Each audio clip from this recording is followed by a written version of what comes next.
तो भैया नीचे कमेंट करने से पहले एक बात ध्यान से सुन लीजिए कि ये जो वीडियो है ना सिर्फ और सिर्फ एंटरटेनमेंट पर्पज़ के लिए है, तो प्लीज़ कॉपरेट कीजिए। वैसे भी पूरा वीडियो तो देखोगे, लेकिन इस वाले मिस्टेक को बिल्कुल भी छोड़ना नहीं। इस वाले मिस्टेक को देख के ही वीडियो बंद करना। अभी यहाँ पे कीचड़ लगा हुआ है और पानी डालने से पूरा कीचड़ साफ हो जाता है, बट दूसरे एंगल से दिखाने पे वहाँ पे फिर से कीचड़ लगा हुआ है। इन डायमंड्स की कीमत 300 करोड़ डॉलर्स बताइए।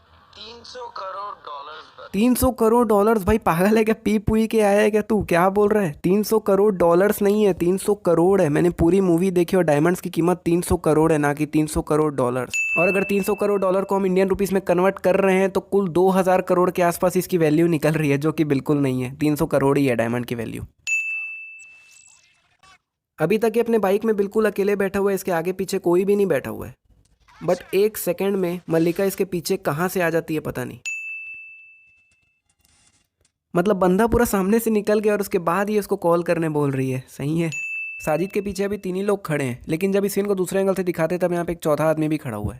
अभी इसके चश्मे में जैक दिख रहा है और उसके बगल में बड़ी सी लाइट रखी हुई है ऐसा दिख रहा है, लेकिन जब कैमरा एंगल चेंज होता है तब जैक ही खड़ा हुआ है, उसके बगल में कोई लाइट नहीं। और अब तो इसके चश्मे से यानी सामने से जैक ही गायब हो गया, क्योंकि यहाँ पे जैक दिख ही नहीं रहा और सिर्फ लाइट ही दिख रहा है। लेकिन जैक अभी भी वहीं खड़ा हुआ है, वहां से कहीं गया ही नहीं है।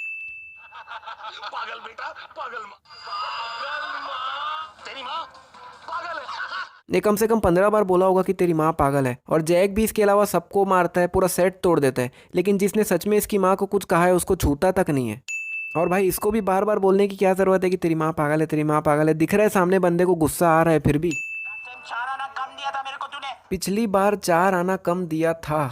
मतलब भाई इस पे मैंने अभी जितना रिसर्च किया ना, 2 मिनट रिसर्च के नाम पे वैसे कुछ खास किया नहीं हूँ, मम्मी से ही पूछा था, लेकिन रिसर्च बोलने में मज़ा आ जाता है। मतलब ऐसा लगता है ना कि अपन भी ऐसी मिस्टेक नहीं बनाते भैया, पूरा ढूंढ के रिसर्च करके बनाते हैं। तो जितना मेरे को पता चला है, 4 आना यानी कि 25 पैसा, और 4 आने के सिक्के आना सालों पहले ही बंद हो गए हैं। और जब ये पिक्चर निकली उसके भी कई सालों पहले ही आना बंद हो गए हैं 4 आने के सिक्के।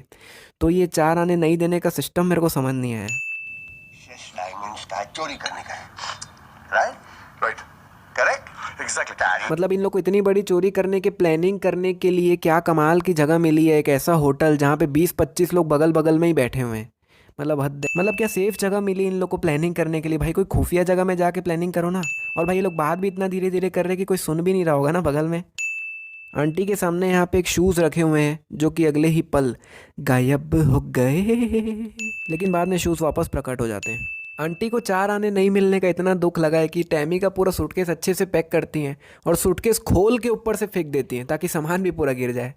मतलब भाई सूटकेस फेंकने की क्या ज़रूरत थी यार, आराम से भी तो दे सकते थे ना। मतलब पूरा बेइज्जती करवा दे यार सबके सामने। भाई देख लो टैमी कहाँ पे खड़ा हुआ है, और कार से बहुत ज़्यादा दूर खड़ा हुआ है, और जिस स्पीड से वो आ रहा है इतना बड़ा सूटकेस पकड़ के, उसको कार तक आने में कम से कम 10 से 15 सेकंड तो लगने ही चाहिए। ठीक है, 1 2 3, सिर्फ 3 सेकंड हुआ है, गेट का दरवाज़ा खुला, टैमी अंदर। क्या स्पीड है भाई। बाद में बताऊंगा, पहले बताओ हैक कर सकते हो या नहीं।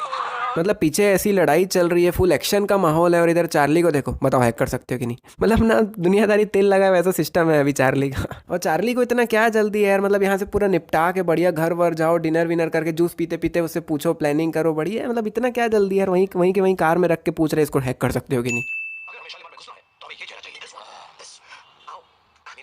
चार्ली भाई मैं आपको 15 बार बोला हूँ, इस तरह का प्लानिंग करना है तो कोई खुफिया से जगह में जाके करो यार। मतलब देख रहे हो यहाँ पे आबादी कितने ज़्यादा लोग हैं, इनमें से कोई भी अगर सुन लिया, पुलिस को जाके बता दिया, तो भाई धरे के धरा रह जाएगा पूरा प्लान।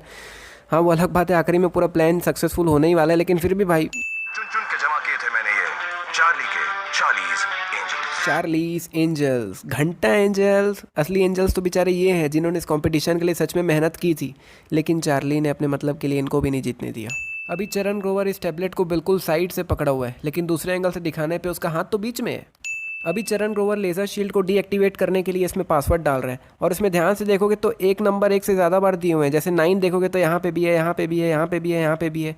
6 भी देखोगे तो यहाँ पे भी है, यहाँ पे भी है। मतलब एक नंबर बहुत ज़्यादा बार दिए हुए हैं। ऐसा क्यों? लेकिन कहीं ऐसा तो नहीं है कि अगर 1 2 3 4 पासवर्ड है तो यही वाला 1 दबा सकते हैं, वही वाला 2 दबा सकते हैं, दूसरा नहीं दबा सकते? तो ये तो दिक्कत कर देगा यार, क्योंकि पासवर्ड भी रोज़ चेंज होता है, इसका कौन इतना याद रखते रहेगा कौन सा वाला 1 है कौन सा वाला 2 है। शुरू किया तो सारे कॉम्बिनेशन खोलते खोलते 350 साल बीत जाएंगे, फिर भी नहीं खुलेगा। मतलब इसके हिसाब से किसी भी नॉर्मल इंसान को ये सेफ़ खोलना है तो उसको 350 साल लग जाएंगे, फिर भी ये सेफ़ नहीं खुलेगा, और खुद ने इसने 2 सेकंड में ही खोल दिया। हाँ भाई मैं मानता हूँ कि तेरे को पासवर्ड मालूम है, लेकिन कम से कम 1-2 मिनट तो लगा। ये क्या, चार चार चार 2 सेकंड में ही खोल दे रहे हैं। मतलब किसी नॉर्मल इंसान को 350 साल लग जाएंगे खोलने में, और ये 3.5 मिनट भी नहीं ले रहे। मतलब कोई इज्जत ही नहीं है इतने बड़े सेफ की। ये सेफ का गेट खुलता है और 5 मिनट तक खुले रहते हैं, और 5 मिनट बाद अपने आप ही बंद हो जाता है। और ये आदमी सेफ के गेट खुलते ही अंदर आ गया था, और गेट बंद होते तक भी अंदर ही रहता है, बाहर ही नहीं निकला रहता है। तो भाई तू 5 मिनट तक कर क्या रहा था अंदर? खाली कमरा ही तो है, उसको इतना क्या देख रहा था? हाईएस्ट से हाईएस्ट 1-2 मिनट तक घूरता भी अच्छे से तो भी समझ आता, लेकिन 5-5 मिनट भाई इसको तो पहली फुर्सत में निकल जाना चाहिए था। चरण ग्रोवर बताता है यहाँ अंदर आने के लिए सिर्फ एक ही आदमी का फिंगरप्रिंट लगता है, वो है विक्की ग्रोवर। तो ठीक है, उसके फिंगरप्रिंट से ये लोग अंदर तो आ गए, लेकिन वापस बाहर जाने के लिए गेट कैसे खुला भाई, ये तो बताया ही नहीं चरण ग्रोवर। और अगर यहाँ पे विक्की का फिंगरप्रिंट लगने से ये गेट वापस खुलता है, तो विक्की तो बाहर से ही चले गया था, इन लोगों के साथ अंदर तो आया ही नहीं था, तो ये गेट खुला कैसे फिर? यहाँ से ये चारों निकलते तो एक ही साथ है, लेकिन जब बाहर का सीन दिखाते तब जैक चल के इतना दूर आ जाता है, और ये लोग अभी तक गेट से ही निकले हैं। चार्ली के हिसाब से वो अपनी फिंगर रोहन पे पॉइंट करता है, फिर ये दोनों पीछे पलट के देखते हैं। तब चार्ली बोलता है रोहन मैं तुम्हें पॉइंट कर रहा था। लेकिन भाई चार्ली का फिंगर देखो, ऐसा लग ही नहीं रहा कि वो रोहन को पॉइंट कर रहा है, ऐसा लग रहा है कि इन दोनों के पीछे कोई खड़ा है उसको पॉइंट कर रहा है। मतलब इन लोग को वर्ल्ड डांस चैंपियनशिप, इतने बड़े डांस कॉम्पिटिशन में हिस्सा लेना है, और ये लोग इस चूतिए को बुलाए हैं डांस सिखाने के लिए। मतलब हद है। मतलब बस इसी की कमी रह गई थी। इसके पीछे ये ब्राउन कपड़ा पहने हुए अजीब से भालों वाला एक तबला बजा रहा है, और बिल्कुल अभी अभी तक वो बैठा ही है। 1-2 सेकंड ही हुआ है और वो इतनी जल्दी पहुंच गया यहाँ पे। और भाई ये है भी वही, क्योंकि तबला भी बजा रहा है और इसका हेयर स्टाइल भी वैसा ही है। यहाँ पे इन दोनों के बीच में जो बातें होती है वो चार्ली बिल्कुल वर्ड टू वर्ड इन सबको बताता है। लेकिन भाई चार्ली को कैसे मालूम कि इन दोनों के बीच में क्या बातें हुई है? लेकिन ऐसा हो सकता है कि शायद मनोहर ने ही बाद में चार्ली को बताया हो ऐसा ऐसा हम लोग के बीच में बातें हुई है। लेकिन भाई ये भी पॉसिबल नहीं है, क्योंकि इसके तुरंत बाद मनोहर को जेल हुई थी, और इतना कड़क कानून लगा था कि मनोहर से किसी को मिलने तक की इजाज़त नहीं थी। तो ये तो पॉसिबल ही नहीं है कि मनोहर ने खुद ने चार्ली को बताया हो। यहाँ पे जितने भी लोग आए हैं हर किसी ने ब्लैक कलर का ही कपड़ा पहना हुआ है, पर ऐसा क्यों भाई? अभी चार्ली यहाँ पे मोहिनी की बात कर रहा है, और वो बता रहा है कि मोहिनी सिर्फ इनकी एक टीचर है और कुछ नहीं है। तो एक बार के लिए अगर आप सोचो आप किसी डांस कंपटीशन में हिस्सा ले रहे हो और उसके लिए आपको डांस सीखना है, तो आप किसी टीचर को बुलाए सिखाने के लिए, तो वो आपको सिर्फ डांस सिखाएंगे, ना कि आपके साथ उस कंपटीशन में हिस्सा ले लेगी। तो मोहिनी इनके साथ हिस्सा क्यों ले रही है कंपटीशन में? क्योंकि वो सिर्फ इनकी टीचर है और कुछ नहीं है। तो मोहिनी का काम है सिर्फ डांस सिखाना और टाइम टू टाइम रिहर्सल करवाना, लेकिन मोहिनी तो इनके कपड़े तक सिलती है। और चलो ठीक है, इन्होंने मोहिनी को कॉम्पिटिशन में भी ले लिया, तो इन्होंने मोहिनी से पहले 3-4 लोग को और बुलाया था डांस सिखाने के लिए, जैसे ये और ये। तो अगर इनमें से कोई किसी को ये लोग फाइनलाइज कर लेते, तो क्या वो इनको भी अपने कंपटीशन में अपने पार्टनर बनाते? चल इसको तो एक बार के लिए बना भी लेते। मैं सोच रहा हूँ अगर ये इनकी पार्टनर बन जाती, और इमेजिन करो कि पूरी मूवी में दीपिका उर्फ मोहिनी की जगह ये है। अभी मोहिनी के बारे में चार्ली इनको कुछ समझा रहा होता है, और उसी समय मोहिनी आके इनकी सारी बातें सुन लेती है। तो क्या चार्ली को भी यही टाइम मिला था समझाने के लिए? मतलब इन्होंने मोहिनी से एक दिन पहले ही बात कर लिए थे, और मोहिनी बताई थी कि वो सुबह 9 बजे आएगी। तो चार्ली को सुबह 9 बजे ही समझाने की क्या ज़रूरत थी भाई? थोड़ी देर पहले समझा लेते या एक दिन पहले समझा देते। तो सबसे पहले एक जजेस राउंड होता है, जिसके ये दोनों जज है।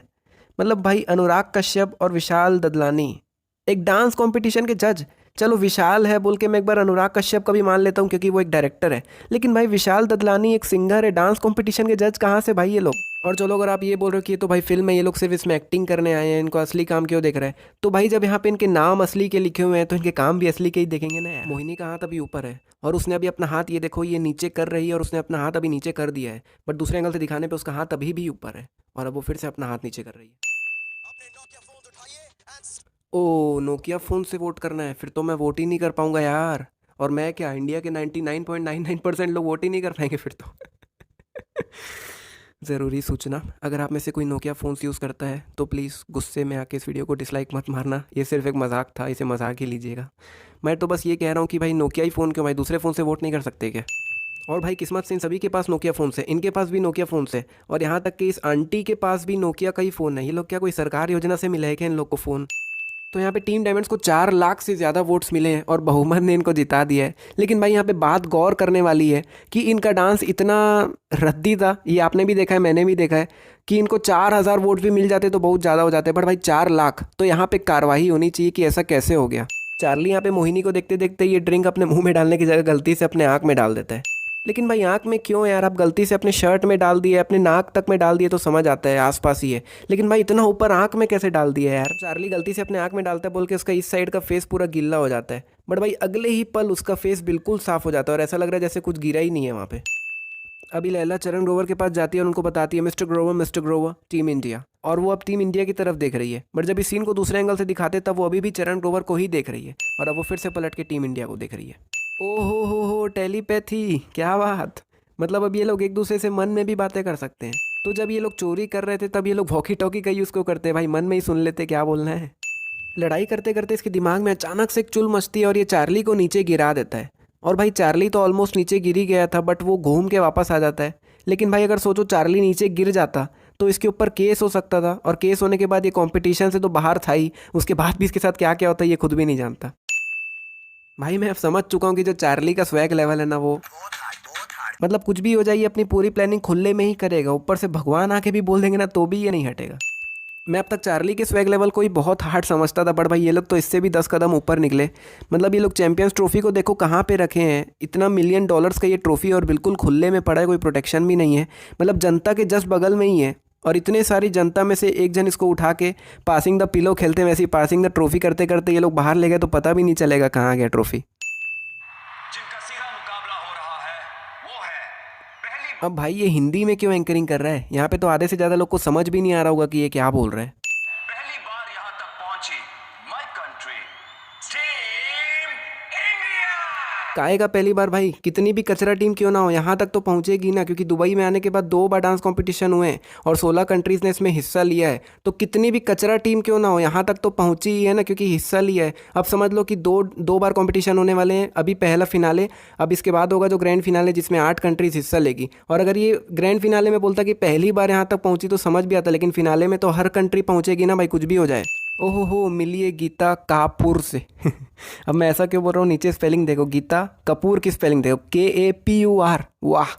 लेकिन भाई मैं एक बात तो मान गया, जैक की किस्मत बहुत जोरदार है। मतलब जो भी लड़की देखो उसको कॉल मी करके बोलती ही है, उसी तरह से ये भी उसको परफॉर्मेंस के बीच में कॉल मी करके कॉल मी बोल रही है। लेकिन उसको घंटा दिखा होगा इतना दूर से ये ऐसा साइन मारी भी है बोल के। और इतने बड़े डांस कॉम्पिटिशन में इतना रद्दी डांस करने के बाद भी कॉल मी का साइन मिल रहा है, मतलब जैक की किस्मत भगवान ने खुशी में लिखी है। यहाँ पे साफ दिख रहा है कि चार्ली फिसल के आगे निकलने वाला है, इसको कैच नहीं कर पाएगा। देख रहे हो यहाँ तक भी आगे आ चुका है, वो गिरते गिरते और आगे आ जाएगा। लेकिन दूसरे एंगल से दिखाने पे वो बिल्कुल परफेक्टली उसको कैच कर लेता है। अब क्या ये दिन भर यहीं बैठा रहता है कि लोगों के फ़ोन रिसीव करने के लिए?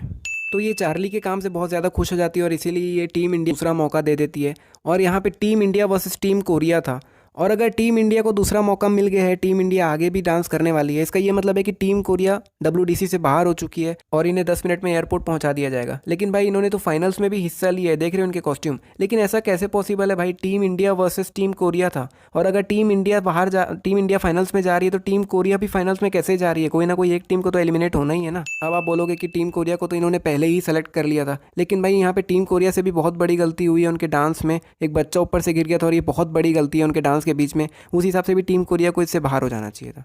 और ये कच्चे मोदी जी कहाँ से ले आए भाई, इनको थोड़ा बड़ा तो होने देते। तो पहले इनको रूम 9C मिला होता है, बट फाइनल्स में इनका रूम चेंज हो जाता है और रूम 9C ग्रेट ब्रिटेन को अलॉट कर दिया जाता है। और ये बात इन्हें पता भी नहीं है, बट भाई ऐसा कैसे पॉसिबल है? मगर इनके पास कीज तो दोनों रूम की है, क्योंकि जब नंदू उल्टी करने जाता है तब चार्ली उसको रूम 9C का भी की देता है और बाद में टैमी को भी की देता है कि जाके दरवाज़ा खोल बोल के। मतलब इनके पास चाबी दोनों रूम की है, बट इनको पता भी नहीं है कि इनका रूम चेंज हो गया है। वाह। और अगर इन्हें नहीं पता है कि इनका रूम चेंज हो गया तो इनके पास सिर्फ रूम 9C की होनी चाहिए, और अगर पता है तो नए रूम की होनी चाहिए। बट भाई इनके पास दोनों रूम की कीज़ कहाँ से आई? और भाई मेरे को WDC का भी सिस्टम समझ नहीं आया, फाइनल्स में रूम चेंज करने की ज़रूरत क्या थी? बढ़िया बढ़िया सबके अपने अपने रूम थे। अभी ये वॉकी टॉकी लैपटॉप के जस्ट बगल में पड़ी हुई है, बट जब इस सीन को दूसरे एंगल से दिखाया जाता है तब ये वॉकी टॉकी लैपटॉप से बहुत ज़्यादा ही दूर हो जाती है। तो नंदू और विकी ग्रोवर यहाँ से बाहर जा रहा है। लेकिन भाई मैं अभी भी वही पूछ रहा हूँ कि ये गेट इन्होंने खोला कैसे? अगर मान लो फिंगरप्रिंट से खुलता तो नंदू यहाँ पे फिंगरप्रिंट लगा के जाता ना, लेकिन वो तो यहाँ से सीधा बाहर चले गया, और गेट खोला कैसे ये तो पता ही नहीं चला। तो ये लोग अपने साथ चेयर और स्प्रे वगैरह लेके आए थे और उसी चेयर में बैठ के टैमी ने शालीमार को ओपन किया था। और जब ये लोग शालीमार को खोल देते तब चेयर और स्प्रे वगैरह में यहाँ पे दिख रहा है, और ये लोग इसे बिना उठाए ही अंदर चल देते हैं। और अब ये लोग अंदर जा चुके हैं, अब ये लोग यहाँ से बाहर वापस निकले ही नहीं है, अब ये लोग सीधा ऊपर से बाहर निकले। मतलब ये लोग ये कचरे को यहीं छोड़ के अंदर चल देते हैं। लेकिन जब बाद में चरण ग्रोवर और बाकी सब लोग आते तब ये सब कचरा यहाँ से गायब हो जाता है। तो शालीमार सेफ में अंदर घुसने के बाद इनको एक और सेफ मिलता है जिसमें इनको 7 डिजिट्स का पासवर्ड डालना होता है, और यहाँ पे सभी वर्ड्स वगैरह सब दिए होते हैं पासवर्ड डालने के लिए। बट भाई यहाँ पे शिफ्ट की क्यों दिया हुआ है वो समझ नहीं आया, शिफ्ट की का क्या काम है यहाँ पे? तो अब इन सबको प्लान बी फॉलो करना है और यहाँ पे रोहन मोहिनी को बोलता है कि हमें तुझसे झूठ बोला था, जो बताया था वो सिर्फ प्लान ए था। लेकिन भाई इसमें इन्होंने झूठ क्या बोला, बल्कि रोहन को ऐसा बोलना चाहिए था कि हमें तुम्हें प्लान बी के बारे में कुछ नहीं बताया था। बाकी इन्होंने जो जो बताया था वो तो सब सच ही था ना, झूठ तो कुछ था ही नहीं। अगर हम ऐसे गायब हो जाएंगे तो पुलिस को हमें शक नहीं होगा। शक विकी ग्रोवर पर जाएगा। हाँ भाई, पहले शक विकी ग्रोवर पे ही जाएगा, लेकिन अगर ये लोग अचानक से गायब हो जाएंगे तो शक तो इन पे भी जाएगा ना यार। मतलब जो पहले 2 सेकंड लगा था, अब तो 1 सेकंड भी नहीं लगा खुलने में। Which team? So last minute Team India. काहे का टीम इंडिया भाई, फाइनल्स में तो ये रूम टीम ग्रेट ब्रिटेन को अलॉट कर दिया गया था और बाहर बोर्ड भी टीम ग्रेट ब्रिटेन का ही लगा हुआ है। चार्ली ने बताया था कि दुबई में ऐसे चोरी करने पे चोर के हाथ काट दिए जाते हैं, बट भाई ग्रोवर के हाथ तो बिल्कुल सही सलामत है। अब भाई नंदू इसे दुबई से कैसे ले आया यार, इसे तो दुबई एयरपोर्ट में ही रोक लिए थे ना। अब ये कोई नया स्वैग है कि क्या है ये तो मुझे नहीं पता, लेकिन भाई यहाँ पे जो डांस की स्पेलिंग लिखी हुई है मेरे को बिल्कुल पल्ले नहीं पड़ रहा है। Bonus time. तो पूरी मूवी में जैक के कान से अन्य बार धुआं निकला है और जब जब भी इसके कान से धुआं निकलता है हर बार यही सोचता था कि भाई कैसे, हाउ इज दिस पॉसिबल, आखिर किसी इंसान के कान से धुआं कैसे निकल सकता है। और पूरी मूवी में 4 बार धुआं निकलते दिखाया था इसीलिए। तो अब वक्त आ चुका है उस मिस्टेक का जिसके बारे में मैंने 15 मिनट पहले यानी कि वीडियो के स्टार्टिंग में बात की थी। तो पूरी मूवी में हमें मेन चोरी कैसे हुई है और डांस कंपटीशन को जीतना यही दिखाया गया है। और चार्ली ने बहुत ज़ोरदार प्लान बनाया है चोरी करने के लिए, ये भी हमें दिखाया गया है। मतलब किस तरह से नकली फिंगरप्रिंट निकालो, ये निकालो, सबको जमा करो, और बहुत दिमाग लगाया है। और आखिरी तक भी यही सस्पेंस बना हुआ था कि ये लोग वहाँ से बाहर कैसे निकलेंगे। और ये लोग जिस तरह से बाहर निकलते हैं ना, मतलब सच में ऐसा लगता है, आप लोग को भी, बहुत लोग को शायद लगा होगा कि ये लोग जहाँ से बाहर निकले थे वहीं से ये लोग अंदर भी जा सकते थे। मतलब ये लोग बाहर निकलते हैं और जैग वहीं पे होता है, तो ये लोग यहीं तक आ जाते और यहाँ से इस चीज़ को तोड़ के अंदर चल देते, चोरी करके यहीं से बाहर आ जाते। तो ऐसा करने पे सबसे पहले तो इनको बहुत बड़ा प्लानिंग नहीं करना पड़ता, दूसरा ये डांस कंपटीशन वगैरह का झमेला होता ही नहीं, तीसरा ये मूवी 3 घंटे की बनती नहीं, इसीलिए इतना बड़ा प्लानिंग हुआ है।